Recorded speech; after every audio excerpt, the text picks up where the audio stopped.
ಏನು ಕಾಗವಾಡ ತಾಲೂಕಿನ ಶೆಡ್ಬಾಳ ಗ್ರಾಮದಲ್ಲಿದ್ದೀವಿ. ಶೆಡ್ಬಾಳ ಗ್ರಾಮದ ಏನು ಅಂದರೆ ಒಂದು ಇಂಡಸ್ಟ್ರಿ ನೋಡ್ಬೋದು. ಇಂಡಸ್ಟ್ರಿಯಲ್ಲಿ ಈಗಾಗಲೇ ಒಂದು ದೊಡ್ಡ ಪ್ರಮಾಣದ ಒಂದು ಇಂಡಸ್ಟ್ರಿ, ಯಾವುದೇ ಒಂದು ಅನಧಿಕೃತ ಅಂತ ಹೇಳ್ಬೋದು. ಈಗಾಗಲೇ ಏನೊಂದು ಕರೆಂಟ್ ಸಪ್ಲೈ ಬೇಕಾಗುತ್ತೆ. ಕರೆಂಟ್ ಸಪ್ಲೈ ಯಾವ ರೀತಿ ತಗೋಬೇಕಾಗುತ್ತೆ ಅಂದ್ರೆ ಎಲ್ಲೋ ಸ್ಥಳೀಯ ಮಟ್ಟದ ಗ್ರಾಮ ಪಂಚಾಯತಿ ಆಗಲಿ, ಸ್ಥಳೀಯ ಮಟ್ಟದ ಪುರಸಭೆ, ಯಾವುದೇ ಒಂದು ಸರ್ಕಾರಿ ಅಧಿಕಾರಿಗಳಿಂದ ಒಂದು ಪರ್ಮಿಷನ್ ಬೇಕಾಗುತ್ತೆ. ಯಾವುದೇ ಕೂಡ ಇಲ್ಲಿ ಒಂದು ಪರ್ಮಿಷನ್ ಇಲ್ಲ. ಯಾವುದೇ ಕೂಡ ಇದೆಲ್ಲ ರೈತರಿಗೆ ಒಂದು ನೋಡ್ತಿರ್ಬೋದು, ಬೇಸಿಗೆ ಕಾಲದಲ್ಲಿ ಸಾಕಷ್ಟು ರೈತರಿಗೆ ಒಂದು ಕರೆಂಟ್ ಕೊಟ್ಟು ರೈತರ ಬೆಳೆಗಳು ಒಂದೊಂದಷ್ಟು ಸುಟ್ಟೋಗಿದ್ದಾವೆ.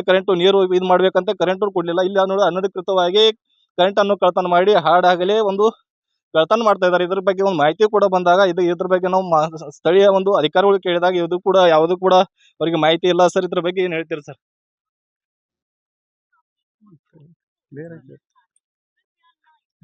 ಸರ್ ಇದ್ರ ಬಗ್ಗೆ ಏನ್ ಹೇಳ್ತೀರಿ ಸರ್? ಇದನ್ನ ಅನಧಿಕೃತ ಒಂದು ಯಾವುದೇ ನಿಮ್ಗೆ ಮಾಹಿತಿ ಇಲ್ಲ ಸರ್ ಇದ್ರ ಬಗ್ಗೆ?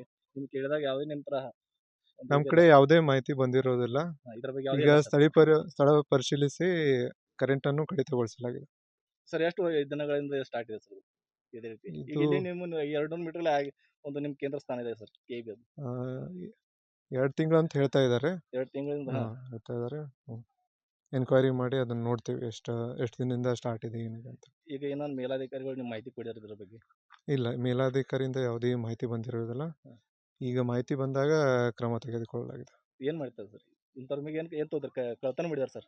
ಅದೇ ಏನ ನಮ್ ಆಸ್ತಿನ ಕಳ್ತನ ಮಾಡಿದಾರ ಸರ್. ಇಲೆಕ್ಟ್ರಿಕಲ್ ನಮ್ಮ KRC ಆಕ್ಟ್ ನಲ್ಲಿ ಏನಿದೆ ಆ ಪ್ರಮಾಣ ಕ್ರಮವನ್ನು ಕೈಗೊಳ್ಳಲಾಗುವುದು. ಯಾವತ್ ಕಮ್ಮಿ ಈಗ ಹೋಗಿ ಈಗ ತ್ವರಿತವಾಗಿ ನಾವು ಕ್ರಮ ಕೈಗೊಳ್ಳುತ್ತೇವೆ.